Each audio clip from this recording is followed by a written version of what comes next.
मेरा नाम मीरा है। मेरे भैया हर रोज जब काम से वापस आते तो खाना खाने के बाद भाभी से कहते कि तैयार हो जाओ। भाभी जैसे ही भैया के मुंह से ये बात सुनती तो ना जाने क्यों, लेकिन उनके चेहरे पर शिकन आ जाती और वो बहुत चिंता में पड़ जाती। ऐसा लगता कि जैसे वो भैया के साथ जाना तो नहीं चाहती, लेकिन भैया के कहने की वजह से वो तैयार होने चली जाती थी। उसके बाद दोनों लोग तैयार होकर कहीं जाते थे।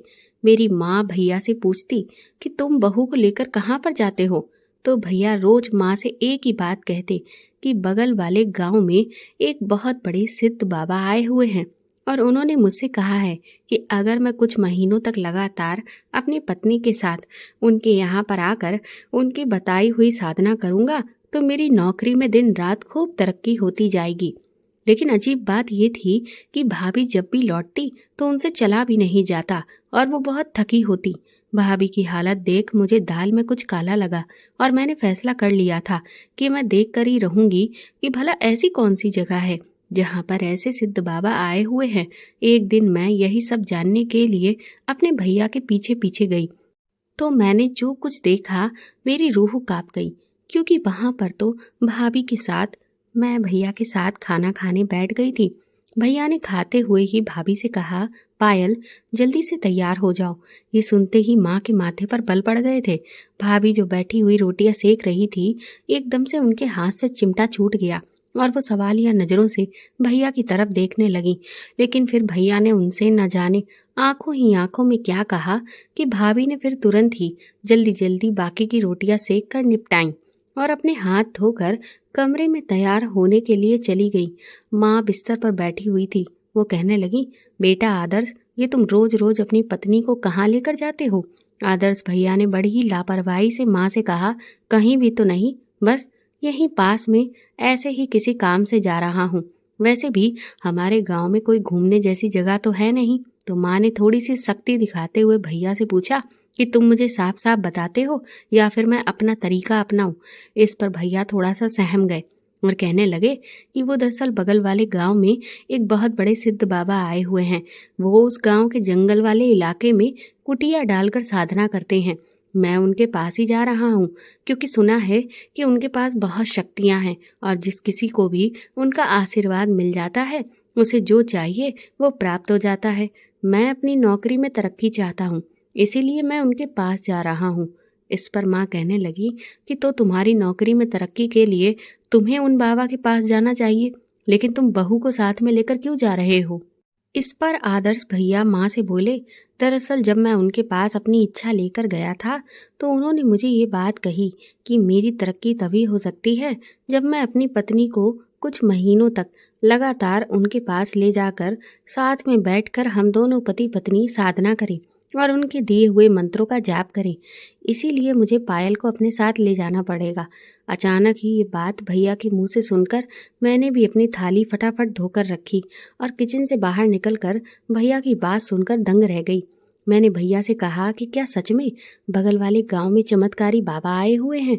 तो भैया कहने लगे, हाँ सच कह रहा हूँ मैं, वहाँ पर बहुत बड़े सिद्ध बाबा आए हुए हैं।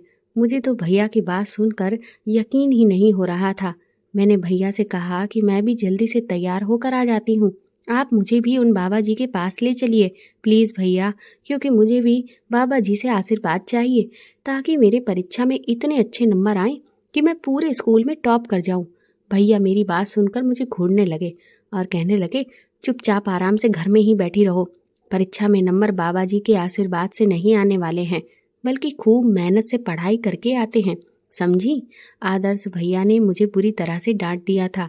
मैं उनसे नाराज होकर मुंह फुलाकर अपने कमरे में चली गई थी। भाभी थोड़ी देर के बाद तैयार होकर भैया के साथ जाने के लिए कमरे से बाहर निकल आई थी और भैया भाभी दोनों ही घर से चले गए थे। उनके घर से निकलते ही माँ की बड़बड़ाहट शुरू हो गई थी। माँ कह रही थी कि अपनी पत्नी को घुमाने के लिए सिद्ध बाबा का झूठ बोल रहा है। मैं सब जानती हूँ कि ये दोनों ये बहाना करके कहाँ जाते हैं। ये जो मेरा बेटा अपनी चालाक पत्नी को सैर सपाटा कराने और चाट गोलगप्पे खिलाने ले जाता है, इसकी पत्नी है ही चालाक। मेरे मासूम से बेटे को भी अपनी तरह चालाक बना दिया है। वैसे देखो तो घर में किस तरह से मासूम बनी रहती है। मेरे सीधे साधे बेटे को अपने इशारों पर नचाती है और मेरा बेटा हमेशा अपनी पत्नी का गुलाम बना रहता है। मैंने देखा था जब भी भैया और भाभी घर वापस लौट कर आते थे तो भाभी की हालत बहुत ज़्यादा अजीब होती थी और उनकी सांस भी फूल रही होती थी, लेकिन दोनों के चेहरे पर एक अजीब सा संतोष का भाव होता था। भाभी घर में आते ही अपने कमरे में आराम करने के लिए चली जाती थी। 1 घंटे के बाद जब वो कमरे से बाहर निकलती तो बिल्कुल ठीक लगती थी। भैया के चेहरे पर भी एक अजीब सी मुस्कान होती थी। मुझे ये सोचकर हैरत होती कि सिद्ध बाबा से मिलने इतनी रात को घने जंगल में जाने से भैया भाभी को क्या डर नहीं लगता है। उल्टा वो लोग तो ऐसा लगता था जैसे खुश होते हैं। कभी कभी तो मुझे ऐसा लगता कि क्या माँ ठीक कहती है, ये लोग बाहर घूमने फिरने और चाट खाने के लिए जाते हैं। इसीलिए जब भी माँ भैया और भाभी को खुश देखती तो वो बुरी तरह से भड़क उठती थी। इसका कारण ये भी हो सकता था कि माँ को पायल भाभी शुरू से ही बिल्कुल भी पसंद नहीं थी। हमारे घर की भी वही कहानी थी जो दूसरों के घरों की होती है। मेरी माँ भैया की शादी अपनी मर्जी के मुताबिक अपनी पसंद की लड़की से करवाना चाहती थी, लेकिन भैया ने तो भाभी को पसंद कर लिया था और उसके बाद उन्होंने माँ से भाभी के लिए रिश्ते के लिए कहा, लेकिन माँ इस रिश्ते के लिए राजी नहीं हो रही थी। वो नहीं चाहती थी कि पायल भाभी की शादी मेरे भैया के साथ हो जाए। जब माँ भैया के इस रिश्ते पर राजी नहीं हो रही थी तो भैया ने अपनी मर्जी से ही भाभी को भगाकर शादी कर ली और शादी करने के बाद वो उन्हें घर ले आए। अब आदर्श भैया माँ के इकलौते बेटे थे और वही हमारे घर में अकेले कमाने वाले थे। वो भैया को अपने आप से दूर नहीं कर सकती थी, इसीलिए उन्होंने उनको इस गलती के लिए माफ़ तो कर दिया, लेकिन वो आज भी भाभी को इस सब का कसूरवार ठहराती हैं और उनसे नफरत करती हैं। माँ का बिहेवियर भाभी के साथ बिल्कुल अच्छा नहीं रहता। हम 2 बहनें थे और एक आदर्श भैया। मेरी बड़ी दीदी का नाम गीता था। मेरे पिताजी तो बीमार रहते थे और उनकी हमेशा दवाइयाँ ही चलती रहती थी। उनकी तबीयत कभी भी बिगड़ जाती थी। इधर माँ पिताजी की वजह से बहुत परेशान रहती थी, क्योंकि हमेशा मेरे पिता बीमार रहते और उनकी दवाइयों और इलाज में काफ़ी सारा पैसा खर्च हो जाता था। माँ का कहना था कि मेरा एक ही बेटा है और उसकी शादी मैं अपनी पसंद के मुताबिक करूँगी, लेकिन भैया ने माँ के सपने को चकनाचूर कर दिया था। मैं तो अभी पढ़ाई कर रही थी। मेरा इस साल इंटर होने वाला था।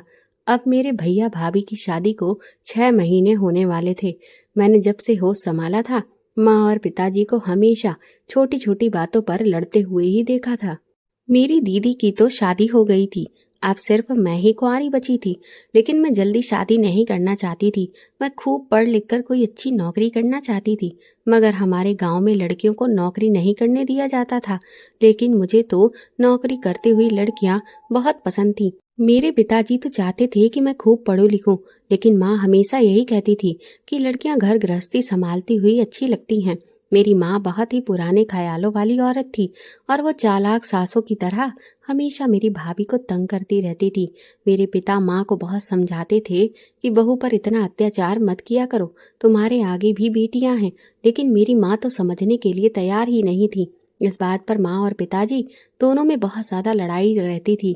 भैया तो भाभी का बहुत ख्याल रखते थे, उनका बहुत कहना मानते थे, लेकिन मुझे कभी कभी ऐसा लगता था जैसे भाभी किसी बात से बहुत परेशान रहती हैं। लेकिन वो बेचारी फिर भी घर के सारे काम मन लगाकर किया करती थी और माँ की सारी बातों को खामोशी से सुना करती थी। कभी उन्होंने माँ को पलटकर जवाब नहीं दिया था, जबकि मेरी माँ भाभी को बहुत बुरा भला कहती थी। माँ तो भाभी से बहुत ज़्यादा बैर रखती थी। सुबह सवेरे ही माँ उठकर बैठ जाया करती थी। ढंग से दिन भी नहीं निकलता था। गर्मियों का महीना था। हम सब लोग छत पर एक साथ सोया करते थे, क्योंकि दिन भर की गर्मी की वजह से कमरों के अंदर बहुत ज़्यादा घुटन पैदा हो जाती थी। हमारे घर में एसी भी नहीं था, जबकि रात को ठंडी हवा चलती थी तो हम छत पर सोने चले जाते थे। माँ सुबह के 6 बजे ही उठ जाया करती थी और सबसे पहले आदर्श भैया के कमरे का दरवाज़ा बजाना शुरू कर देती थी। हमारी आँख माँ के दरवाज़ा खटखटाने की आवाज़ पर ही सबसे पहले खुलती थी। जिस अंदाज से माँ आदर्श भैया के कमरे का दरवाज़ा बजाती थी, हमें लगता था कि जैसे कोई तूफान आ गया है। हम उठकर बैठ जाते थे और आदर्श भैया तो आंखें मलते हुए दरवाज़ा खोलने के लिए आया करते थे। फिर वो माँ से इस बात की शिकायत करते थे कि माँ, अभी तो ठीक से दिन भी नहीं निकला है और आप अभी से ही जगाने के लिए आ गई हो। वो माँ से कहते, माँ प्लीज़ कम से कम ढंग से दिन तो निकलने दिया करो। आपको पता है ना कि मैं रात को भी देर से सोता हूँ, इसीलिए मेरी नींद पूरी नहीं हो पाती। उधर दिन ठीक से नहीं निकलता और इधर आप मेरा दरवाज़ा बजाना शुरू कर देती हो। माँ भैया की बात सुनकर रोना धोना शुरू कर देती थी।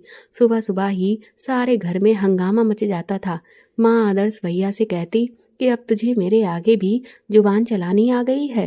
पहले तो तू मेरी हर बात को खामोशी से सुनता रहता था और तुझे पता है कि मैं पहले से ही तुझे इतनी सवेरे उठाती हूँ, लेकिन अब तो तुझे मेरी हर बात से शिकायत होने लगी है। जब से तेरी पत्नी इस घर में क्या आई है, तू तो अपनी पत्नी का गुलाम बनकर रह गया है। और देखो मेरे सामने कितनी जुबान तेरी चलने लगी है। मुझे तो पहले से ही पता था कि पायल बहुत तेज लड़की है, इसीलिए तो मैं तेरी इसके साथ शादी के लिए राजी नहीं थी। इस लड़की ने तुझे मेरे आगे बोलना सिखा दिया है, वरना तू तो अपनी माँ का सीधा साधा सा बेटा था। माँ भाभी और भैया को बहुत बुरा भला कह रही थी। पिताजी ने फिर माँ को डांट लगाई। कहने लगे, इतनी सुबह सुबह किस बात का शोर मचाया हुआ है। भैया फिर खामोशी से नहाने के लिए चले गए। हमारा घर पुराने टाइप का बना हुआ था। माँ की बहस की वजह से हमारे घर में सुबह सुबह हंगामा खड़ा हो जाता था। आदर्श भैया भी शाम को जब काम से घर आते और खाना खाने के बाद भाभी को तैयार करवाने के बाद जाने कहाँ लेकर चले जाते थे। माँ के नाराज होने की भी वो कोई फिक्र नहीं करते थे। अजीब बात ये थी कि भैया और भाभी जब भी घर वापस आते थे तो भाभी का चेहरा बहुत उदास होता था। उनके चेहरे पर थकान भी नजर आती थी और आदर्श भैया भाभी को आराम से पकड़कर घर में लाते थे, जैसे कि किसी बीमार इंसान को घर में पकड़कर लाया जाता है। और भाभी सीधा अपने कमरे में जाकर 1 घंटे तक आराम करती थी। लंबी लंबी सांसें भरने लग जाती थी, जैसे कि उनकी तबीयत ठीक नहीं है।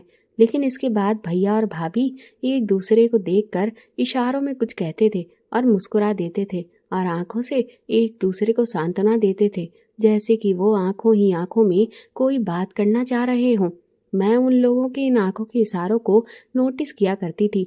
मैं सब कुछ देखकर नजर झुका लेती थी, लेकिन उन दोनों की मुस्कुराहट मेरी माँ के सीने को छलनी करके रख देती थी। मुझे न जाने क्यों दिन ब दिन उन बाबा से मिलने का इंटरेस्ट आने लगा था। मैं स्कूल में अपनी सहेलियों के साथ ही जाती थी और इत्तेफाक ये था कि जब मैं स्कूल से वापस लौटती थी तो रास्ते में ही उसी दूसरे गांव का जंगल भी पड़ जाता था। मुझे ना जाने क्यों बाबा से मिलने का बहुत इंटरेस्ट हो रहा था। मैंने इस बारे में अपनी सहेलियों को भी बता दिया था कि शायद मेरी किसी सहेली ने अब तक बाबा जी से मुलाकात की हो, लेकिन इस बात के बारे में मेरी सहेलियों में से कोई भी नहीं जानता था। किसी ने इस बारे में सुना भी नहीं था। मुझे तो बड़ी हैरानी हुई थी कि इतनी बड़ी ये बात है कि हमारे बगल के गांव में इतने सिद्ध बाबा आए हुए हैं जिनके पास इतनी चमत्कारी शक्तियां हैं और मेरी सहेलियों को इस बारे में कुछ पता ही नहीं है। ऐसी बात तो हमारे गांव में जंगल की आग की तरह फैल जानी चाहिए थी। फिर ये कैसे मुमकिन था कि किसी को भी इस बात के बारे में कुछ पता ही नहीं था। अब तो मेरा इंटरेस्ट और भी ज़्यादा बढ़ने लगा था। सारा दिन अपनी क्लास में बैठकर भी मेरा सारा ध्यान बार बार उन बाबा जी की तरफ ही जा रहा था। हालांकि मैं पढ़ाई में बहुत अच्छी थी, मेरा दिमाग बहुत तेज था, हर साल मैं फर्स्ट आती थी और अब तो वैसे भी मेरा स्कूल में लास्ट ईयर चल रहा था। मेरा इंटर कंप्लीट होने के बाद मेरा एडमिशन कॉलेज में होना था। मेरी टीचर्स हमेशा मेरी तारीफ करती थी, लेकिन फिर भी मेरे दिल में 12वीं का डर बना हुआ था और एक इच्छा भी ये थी कि मैं पूरे स्कूल में टॉप करूं। इसीलिए मैं हमेशा अपनी पढ़ाई पर फोकस करती थी। लेकिन आज मेरा दिमाग न जाने कहाँ खोया हुआ था। मेरी टीचर ने जब मुझे खोया हुआ देखा तो पूछा कि तुम्हें क्या हुआ है, तुम कहाँ ख्यालों में खोई हुई हो। अचानक मैं उनकी बात पर घबरा गई थी। दिमागी तौर पर मेरा ध्यान तो बाबा जी की तरफ ही पड़ा हुआ था। मैं बार बार उनके बारे में ही सोच रही थी, जो कि जंगल में रहते थे। लेकिन भैया भाभी के अलावा बाबा जी से अभी तक कोई भी मिलने नहीं गया था। मुझे याद आने लगा कि बचपन में टीवी पर हम वो सारे ऐसे नाटक देखा करते थे जिसमें हम कई सारे ऋषि और मुनियों को तपस्या करते हुए देखते थे। कभी वो बारिश में बैठे हुए तपस्या करते थे तो कभी तेज धूप में, और उनकी जादुई शक्तियों को देखकर मुझे बहुत ही अचंभा होता था। वो तरह तरह के चमत्कार करते थे। जिसे देखकर मुझे तो अपनी आंख पर यकीन ही नहीं होता था। लेकिन हम लोग इस तरह से खुश होते थे जैसे कि किसी अजूबे को देख लिया हो। उन्हें देखकर मेरा भी दिल करता था कि काश मेरे पास भी ऐसी ही शक्तियां आ जाएं, तो मैं अच्छी अच्छी खाने की चीजें अपने आसपास जमा कर लूं और खूब सारे नए नए कपड़े भी ले आऊं। मैंने अब तक ऐसे चमत्कारी बाबा को सिर्फ या तो टीवी में देखा था या उनके बारे में किताबों में पढ़ा था, लेकिन अभी तक ऐसे बाबा को मैं अपनी आंखों से साक्षात नहीं देख पाई थी। फिलहाल अभी तो मैं बहुत ज़्यादा कंफ्यूज हो रही थी। मेरे सामने मेरी टीचर खड़ी हुई थी और उन्होंने मेरे हाथ पर डंडा मार दिया। वो मुझे घूर कर देखने लगी, कहने लगी, तुम्हारा ध्यान कहाँ है? मैंने उनसे नजरें चुरा ली। टीचर ने डंडा मेरे हाथ पर बड़ी जोर से मारा था। मैंने जल्दी से बाबा जी पर से अपना ध्यान हटा लिया और पढ़ाई करने लगी। छुट्टी के टाइम मैंने सोचा कि एक बार मैं जंगल वाले रास्ते पर कुछ देर तक रुककर वहां पर देखूंगी, शायद मुझे कोई बाबा जी के पास जाता हुआ दिख जाए। मैंने फैसला कर लिया था और सोचा था कि मैं अकेले तो उस जंगल के अंदर नहीं जा सकती हूँ, मुझे अपनी सहेलियों को भी इस बारे में बताना होगा। मैं अपनी सहेलियों के साथ उसी रास्ते से जाने लगी थी जहाँ पर वो जंगल पड़ता था। मेरे अंदर एक अजीब सी एक्साइटमेंट जाग रही थी। एक तो बाबा जी से मिलने का इंटरेस्ट और खुशी थी, लेकिन दूसरा ये डर भी था कि घर में अगर किसी को पता चल गया तो ना जाने क्या हो, क्योंकि ये जंगल काफी सुनसान था। अगर वहां पर किसी ने मुझे नुकसान पहुंचा दिया तो ना जाने मेरे साथ क्या हो जाए। आसपास के गांव और मेरे गांव में भी कई बार सुनसान इलाकों में लड़कियों के साथ छेड़खानी और उसके अलावा न जाने कैसी कैसी घटनाएं होती रहती हैं। इन सब के बारे में मैंने बहुत बार अपने घर वालों से और आसपास के लोगों से सुना है। हम सारी सहेलियां मिलकर उस जंगल वाले रास्ते के पास आ गई थीं। मैंने अपनी सहेलियों को वहां पर रुकने के लिए कहा, लेकिन मेरी सारी सहेलियों को अपने घर समय पर जाना था। मैंने उनसे कहा कि कुछ देर यहाँ रुकते हैं, क्योंकि मुझे लगा कि कोई ना कोई तो बाबा जी से मिलने जरूर जाएगा। लेकिन वो कहने लगी कि उन्हें लेट हो रहा है, इसलिए वो लोग चली गई। तो फिर मैंने उनको जाने दिया और मैं खुद अकेले खड़े होकर वहां पर किसी के आने का इंतजार करने लगी। मुझे कैसे भी करके बाबा जी से मिलना था और टॉप करने के लिए वो जो भी मंत्र बताते थे वो चाहिए था।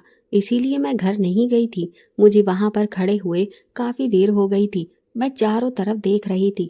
मेरे दिल में एक डर भी था कि कहीं मेरे गांव के किसी पहचान वाले ने अगर मुझे यहाँ अकेले खड़ा हुआ देख लिया तो ना जाने क्या होगा। मैं इसीलिए बहुत सावधानी से चारों तरफ नजरें दौड़ा रही थी।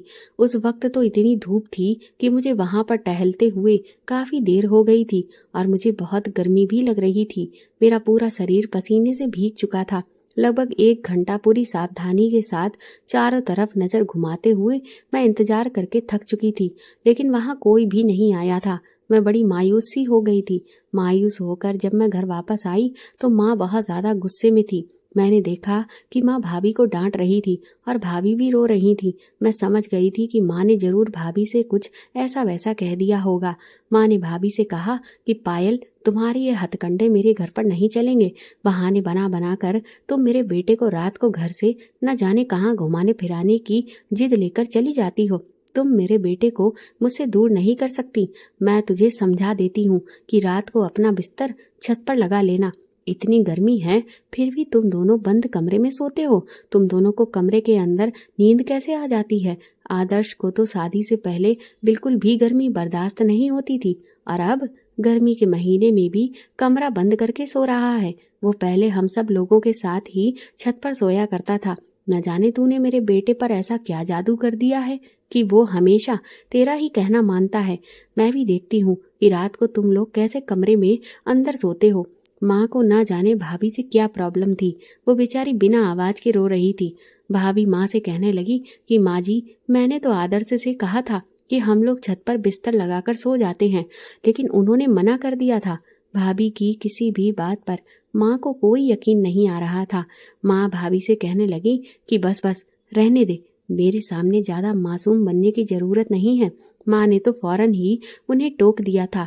मेरी बड़ी दीदी, उनका रंग बहुत ज्यादा सांवला था, उनका कहीं भी रिश्ता नहीं हो पा रहा था। जब भाभी हमारे घर शादी करके आई थी तो माँ को उनका बड़ा भाई बहुत पसंद आया था। इसीलिए माँ ने शर्त रखी थी कि मैं तुझे एक ही शर्त पर एक्सेप्ट करूंगी, जब तू मेरी बेटी की शादी अपने भाई से करवा देगी। भाभी की फैमिली वाले तो पहले से ही उनसे बहुत ज़्यादा नाराज थे। बड़ी मुश्किल से भाभी ने अपनी फैमिली को अपनी तरफ से राजी किया था और फिर अपने भाई को भी राजी किया था कि वो अपनी बहन का घर बसाने की खातिर उनकी ननद से शादी कर ले। अब भाभी ने तो भाग कर शादी की थी। वो लोग भाभी से बहुत ज़्यादा नाराज थे, लेकिन बहन भाई का रिश्ता तो बहुत ही प्यार से बनाया गया होता है। इसीलिए अपनी बहन का घर बसाने की खातिर अपनी बहन को खुश देखने की वजह से उनके भैया ने भाभी को माफ़ कर दिया और साथ ही साथ मेरी बड़ी दीदी के साथ शादी भी कर ली। भाभी का भाई मेरी दीदी को बहुत ख्याल रखता था, हमेशा उनके इशारों पर चलता था, जबकि मेरी दीदी का रंग तो बहुत दबा था। इस वजह से उनका कहीं भी रिश्ता भी नहीं लग पा रहा था। लेकिन शादी करने के बाद वो अपनी पत्नी को बहुत प्यार करने लगे थे। मेरी बड़ी दीदी बहुत अच्छी थी और बहुत अच्छे बिहेवियर की थी, लेकिन मेरी माँ ने उनकी आदतों को बिगाड़ दिया था। माँ हर रोज उनसे फ़ोन पर घंटों बातें करती और उन्हें कहती थी कि अपने पति को काबू में रखा करो, और यहाँ पायल भाभी को वो परेशान करती रहती थी। हालांकि सुबह सुबह ही उठकर भाभी घर के कामों में लग जाती थी। सुबह होते ही उन्होंने सबके लिए नाश्ता बनाना होता था, घर की सफाई करती थी, दोपहर का खाना बनाती थी। सारे काम ज़्यादातर भाभी ही किया करती थी। माँ तो सिर्फ थोड़ा बहुत पिताजी का ही काम कर लेती थी। मुझे खुशी थी कि चलो, इस सब के बीच में माँ ने मुझ पर कोई ध्यान नहीं दिया था और मैं उनके गुस्से से बच गई थी और सवाल जवाबों से भी कि मैं इतनी देर से घर लौटकर क्यों आई हूँ। किसी का भी मुझ पर कोई ध्यान नहीं था। मैं खामोशी से दबे पांव अपने कमरे में चली गई। आदर्श भैया तो नाश्ता करने के बाद सुबह को अपनी नौकरी पर जाने के लिए घर से निकल जाते थे और फिर शाम को ही घर लौटते थे, और तब तक पायल भाभी की बात बात पर शामत ही आती रहती थी। मैं इतनी गर्मी में स्कूल से आई थी, आते ही मैं नहाने के लिए चली गई। ठंडे ठंडे पानी से नहाकर मुझे बहुत सुकून मिल गया था। उस टाइम भाभी अपने कमरे में बैठी हुई थी। मैं भाभी के कमरे में चली गई। वो बेचारी खाना खाते खाते आंसू भी बहा रही थी। मैं भी उनके पास बैठ गई। उन्होंने मुझे भी कहा कि तुम भी खाना खा लो, लेकिन मैंने इनकार कर दिया और कहा कि भाभी आप खाना खाइए, आपकी तबीयत ठीक नहीं लग रही है। उन्होंने कहा तुम ठीक कह रही हो, मेरी तबीयत ठीक नहीं है। भाभी की ऐसी हालत देखकर मुझे माँ के बिहेवियर पर अफसोस हो रहा था। मैंने भाभी को तसल्ली दी कि माँ को तो ऐसी कड़वी बातें बोलने की आदत है, आप उनकी बातों को दिल पर मत लिया करो। मेरी थोड़ी सी हमदर्दी से भाभी बोलने लगी थी और कहने लगी मैं कुछ भी कर लूँ, लेकिन मेरी सास का मेरे प्रति बिहेवियर कभी भी ठीक नहीं होता। मैंने कहा भाभी आप माँ की बातों पर ध्यान मत दिया करो, एक कान से सुनकर दूसरे कान से निकाल दिया करो। मेरी बात सुनकर उन्हें तसल्ली हो गई थी। फिर मैंने मेन मुद्दे पर बात की। मैंने भाभी से कहा भाभी आप जंगल से होकर किस रास्ते पर बाबा जी के पास जाती हैं, क्योंकि मुझे तो उनके पास जाते हुए अभी तक कोई भी नजर ही नहीं आया। मैं तो लगभग 1 घंटे तक जंगल के पास खड़े होकर चारों तरफ देखकर इंतजार करती रही। मेरी बात पर भाभी हैरान हो गई थी और उनके चेहरे के एक्सप्रेशन बदल गए थे। वो कहने लगी कि तुम क्यों वहां पर खड़े होकर किसी के आने का इंतजार कर रही थी? तुम छोटी हो, अगर तुम्हारे साथ वहां पर कोई ऊंच नीच हो जाती तो फिर हम लोगों का क्या होता? मैंने ध्यान से भाभी की तरफ देखा था। वो दुबली पतली सी थी और मेरी सेहत तो भाभी से थोड़ी ज्यादा ही थी। मैंने कहा भाभी आप इतनी ताकतवर नहीं होंगी, लेकिन मैं तो आपसे ज्यादा ताकतवर हूँ, मैं तो किसी से भी लड़ जाऊंगी। इस पर भाभी कहने लगी क्या तुम्हारा दिमाग खराब हो गया है? ये तुम क्या बोल रही हो? मैंने भाभी से कहा प्लीज़ भाभी, मुझे भी उन बाबा जी से मिलने का बड़ा शौक है, इसीलिए मुझे भी अपने साथ लेकर चलो ना। रात को जब भैया आपको अपने साथ बाबा जी के पास लेकर जाएंगे तो मैं भी आपके साथ चलूंगी। ना जाने क्यों वो मेरी बात पर अजीब ही परेशानी का शिकार हो गई थी और वो मुझसे नजरें चुराने लगी। कहने लगी तुम इस बारे में अपने भैया से ही पूछ लेना। जिस तरह से उन्होंने मुझे टाल दिया था, मुझे तो अब माँ की बातें सच ही लगने लगी थी कि भाभी भैया के कान भरती हैं, वरना मुझे अपने साथ ले जाने में उन्हें क्या प्रॉब्लम है? उनके साथ मैं भी अगर चली जाऊंगी तो ऐसा क्या हो जाएगा? मैं उनकी किसी भी चीज में कोई दखल अंदाजी थोड़ी ना करूंगी। चुपचाप एक तरफ बैठ जाऊंगी और जब उनकी साधना पूरी हो जाएगी तब कहीं मैं बाबा जी से अपने लिए बात करूंगी। लेकिन वही हुआ जिसका मुझे शक था। भाभी के इशारे पर भैया मुझ पर बरस पड़े। कहने लगे कि मैं तुम्हें अपने साथ लेकर नहीं जाऊंगा। अब तो मुझे भी भाभी पर गुस्सा आ गया था। मेरे दिमाग में फिर एक ऐसा आइडिया आया कि मेरे होश से उड़ने लगे थे। पता नहीं ये कैसे बाबा जी हैं जिनसे मिलने के लिए सिर्फ भैया भाभी ही जाते हैं, वो भी रात को। और फिर भैया सिर्फ भाभी को ही अकेले लेकर उनके पास क्यों जाना चाहते हैं? और ऐसा भी नहीं है कि उनसे मिलने पूरे गांव में कोई और भी गया हो, सिर्फ भैया भाभी ही सबसे छुपकर रात में जाते हैं। और फिर उनसे मिलकर भाभी को ऐसा क्या हो जाता है कि जब वो घर वापस आती हैं तो उनसे ना तो ठीक से चला जा पा रहा होता है और ना ही उनकी तबीयत ठीक लग रही होती है। उन्हें बहुत ज़्यादा थकान होती है और भैया उनको पकड़ कर लाते हैं। और फिर जब 1 घंटे वो आराम कर लेती हैं फिर वो एक दूसरे को देखकर अजीब तरह से इशारे करते हैं। ऐसा क्या है कि भैया भाभी ही स्पेशली उन बाबा जी से मिलने जाते हैं? बाकी तो मैंने आज तक कभी भी किसी के मुंह से उन बाबा जी के बारे में कोई बात तक नहीं सुनी थी।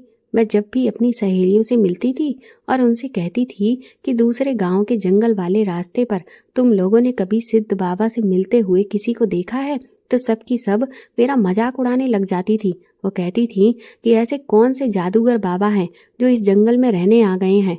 अरे अगर ऐसी कोई बात होती तो अब तक तो हमारे गांव में लोगों की भीड़ लग गई होती इस जंगल में, क्योंकि ऐसे जादुई बाबा का आशीर्वाद लेने और उनसे अपनी मनोकामना पूरी करवाने के लिए गांव वाले पीछे थोड़ी ना रहने वाले हैं। अगर ऐसा होता ना तो अब तक तो जंगल में लाइन लगी पड़ी होती और आसपास के बाकी के गांव के लोग भी यहाँ पर टेंट लगाकर रहने लगते। मेरी सहेलियों की बात तो ठीक थी। आखिर अभी तक मेरे गांव से तो छोड़ो, आसपास के किसी भी गांव से मुझे कोई भी उन बाबा जी से मिलते हुए नजर क्यों नहीं आया था?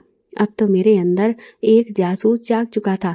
मुझे अब इस राज से पर्दा हटाना ही था कि आखिर ऐसा कौन सा राज है जो भैया भाभी रोज इसी टाइम पर बाबा जी से मिलने जाते हैं, वो भी माँ के मना करने के बावजूद भी।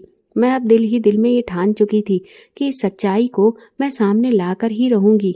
अभी मैंने अपनी बात पर ध्यान दिया ही था और मैं इस बारे में सोच रही थी कि मेरी बड़ी दीदी रोते रोते हुए हमारे घर पर आ पहुंची थी। उनके पति से उनका बहुत बड़ा झगड़ा हो गया था और उन्होंने दीदी के मुंह पर थप्पड़ मार दिया था।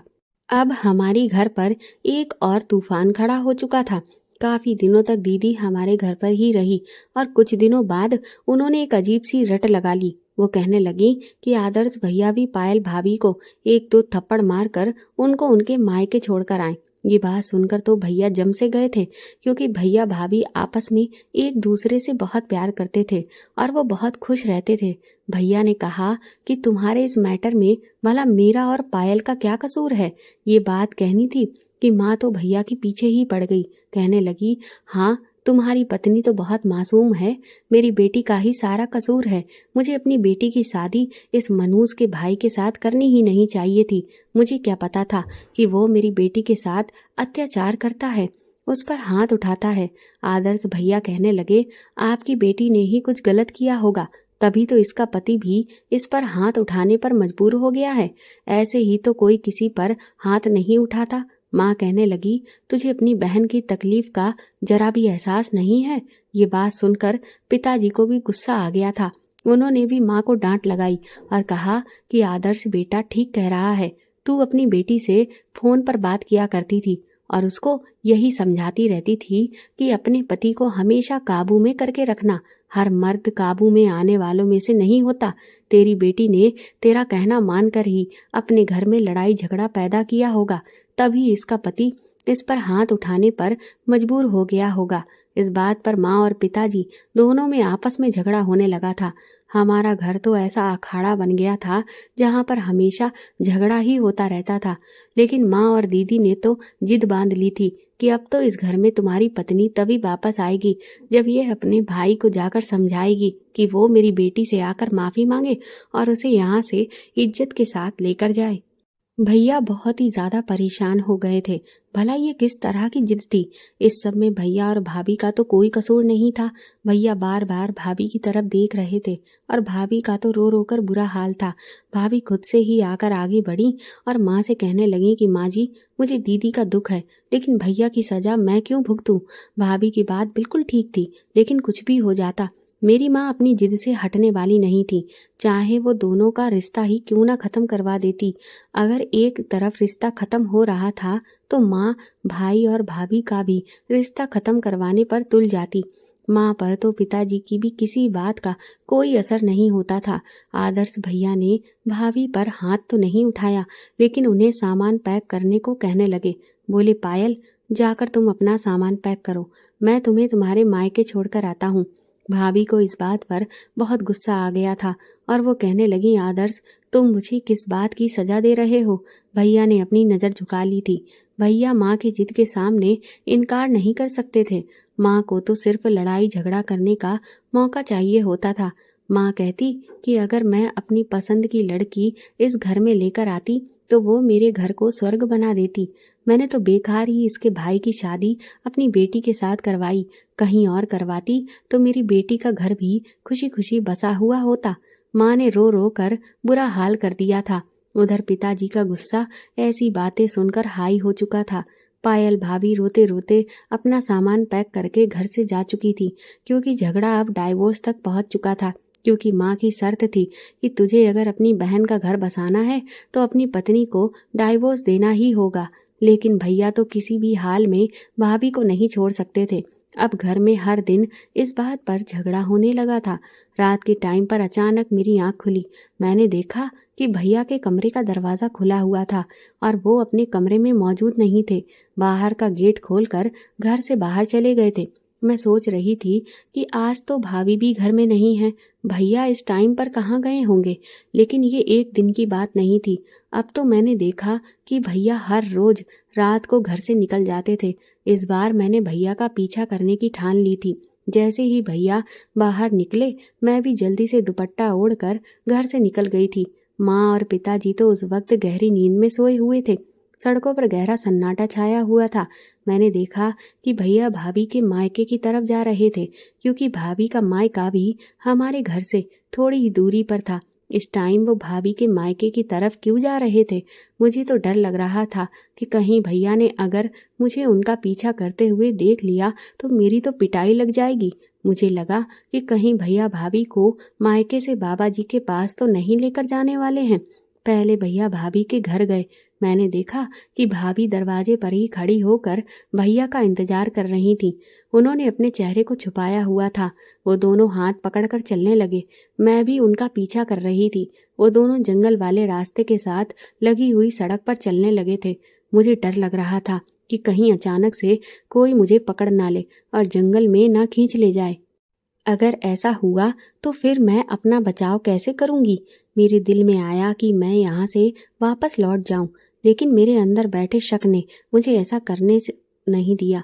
मेरे अंदर तो बस ये जानने का इंटरेस्ट था कि भैया भाभी रात को बाबा जी से ही मिलने जाते हैं या फिर कुछ और करने जाते हैं। मैं उनके पीछे पीछे ही चल रही थी। भैया भाभी को लेकर पता नहीं कहाँ जा रहे थे। हम लोग चलते चलते काफ़ी दूर तक आ गए थे। मैंने तो ये रास्ता भी नहीं देखा था। मैं तो बस उनको फॉलो कर रही थी। मुझे डर भी बहुत लग रहा था, लेकिन मैं देखना चाह रही थी कि आखिर ये दोनों कहाँ जा रहे हैं और फिर इतनी रात को इनका यहाँ से जाने का क्या मतलब बनता है। ये सड़क बहुत लंबी थी। हम लोग चलते चलते काफ़ी दूर तक आ गए थे। तभी अचानक मुझे किसी चीज़ की हलचल महसूस हुई। मैं घबरा गई कि कहीं कोई चोर या डाकू तो नहीं आ गया। जैसे ही मैंने पलट कर देखा तो दूर से एक गाड़ी आ रही थी। मेरी जान में जान आई, लेकिन मैं देखकर हैरान थी कि भैया और भाभी एक सरकारी अस्पताल के अंदर चले गए थे। ये सरकारी अस्पताल हमारे गांव के बाहर कुछ दूरी पर बना हुआ था। भैया भाभी सरकारी अस्पताल के अंदर गए। मैं भी उन दोनों के पीछे अंदर चली गई। जैसे ही मैं अंदर गई तो वहां पर मुझे एक नर्स ने रोक लिया और मुझसे पूछा कि तुम्हें क्या काम है। मैंने अपना चेहरा दुपट्टे से छुपाया हुआ था। अचानक भैया भाभी ने पीछे पलट कर देखा और उन दोनों ने मुझे पहचान लिया। मैं हैरान रह गई थी और मेरी सच्चाई भैया भाभी के सामने आ गई थी। भैया भाभी ने नर्स को कहा कि ये लड़की हमारे साथ है, क्योंकि रात के इस टाइम पर अस्पताल वालों को भी चौकन्ना रहना पड़ता है कि कहीं कोई गलत इंसान अस्पताल में ना घुस जाए। मुझे भैया से बहुत ज़्यादा डर लग रहा था। भैया मेरे करीब आए और मुझे घूर कर देखने लगे। मैंने अपनी नज़रें नीचे झुका ली थी, क्योंकि भैया समझ गए थे कि मैं दोनों का पीछा करते हुए यहाँ तक आई हूँ। जिसकी मुझे उम्मीद थी वही हुआ। भैया ने मुझे डांटते हुए कहा, तुम यहाँ पर क्या कर रही हो? मैंने भैया से कहा कि मैं आप लोगों का पीछा कर रही थी। मैंने घर में आपको बिस्तर पर मौजूद नहीं पाया तो मैं आपका पीछा करते हुए यहाँ तक आ गई। लेकिन अब आप मुझे ये बताइए कि आप दोनों यहाँ इस अस्पताल में क्या करने आए हो? भैया भाभी एक दूसरे का चेहरा देखने लगे। फिर भाभी ने भैया से कहा कि अब ये यहाँ तक हमारा पीछा करते हुए आ गई है तो हमें इसको सब कुछ बता देना चाहिए। मैं भी बड़ी हैरानी से भैया भाभी की तरफ देख रही थी। भाभी की आंखों में मुझे आंसू नजर आ रहे थे।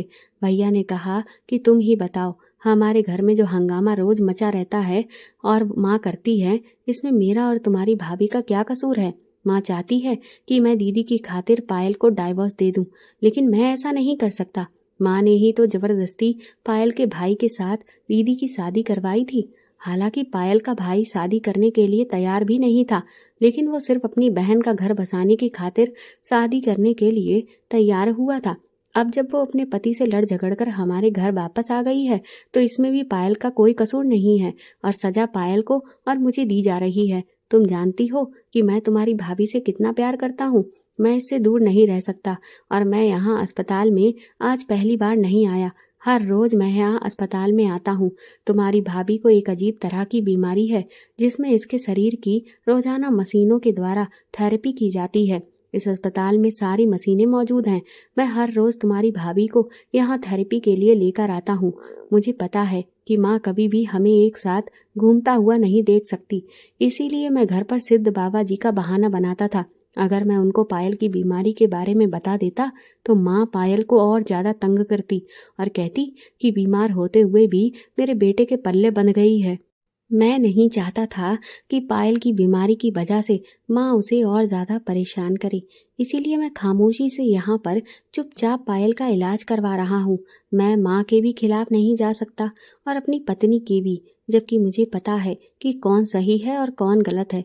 माँ ने जब कहा कि पायल को घर से निकाल दो तो मैं उनके कहने पर ही उसे उसके मायके छोड़ आया, क्योंकि मुझे अब ये और अच्छा मौका मिल गया था कि मैं रात को बहाने से पायल के मायके से उसे थेरेपी कराने के लिए ले जाया करूँगा और मुझे बाबा जी वाला झूठ भी नहीं बोलना पड़ेगा। उस दिन मेरे दिमाग में कोई आइडिया नहीं आया था, इसीलिए मैंने बाबा जी वाली बात कह दी थी। मैं बड़ी हैरानी से भैया की बातें सुनने लगी। मैंने कहा, भैया मैं तो आपका पीछा करते हुए इसलिए आई थी कि कहीं आप आज भी भाभी को बाबा जी के पास लेकर जा रहे होंगे, क्योंकि मुझे भी ये सुनकर बहुत खुशी हो रही थी कि हमारे गांव में इतने चमत्कारी बाबा आए हुए हैं और मुझे भी उनसे मिलना था। लेकिन जब आपने जंगल वाला रास्ता पार कर लिया तो मैं समझ गई थी कि आप लोग कहीं और ही जा रहे हो। लेकिन भाभी का ये इलाज कब से चल रहा है?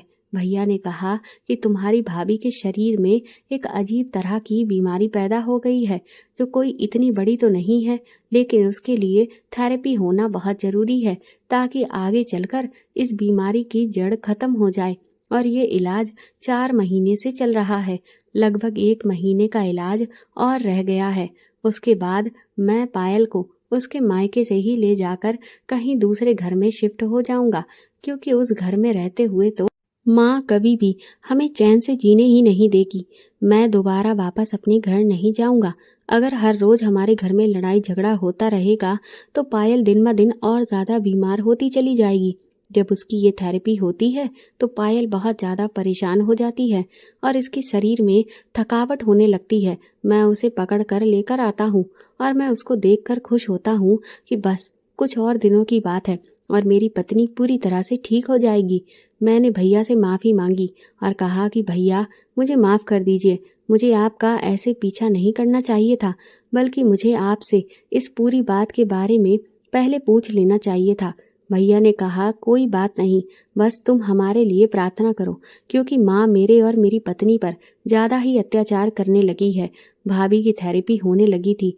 भाभी की थेरेपी होते हुए देखकर मुझे डर लगने लगा था, क्योंकि उनकी चीखें निकल रही थी। ये एक ऐसी थेरेपी थी जिसमें शरीर का गंदा खून निकाल लिया जाता था, क्योंकि ये जो बीमारी है वो भाभी के खून की वजह से थी।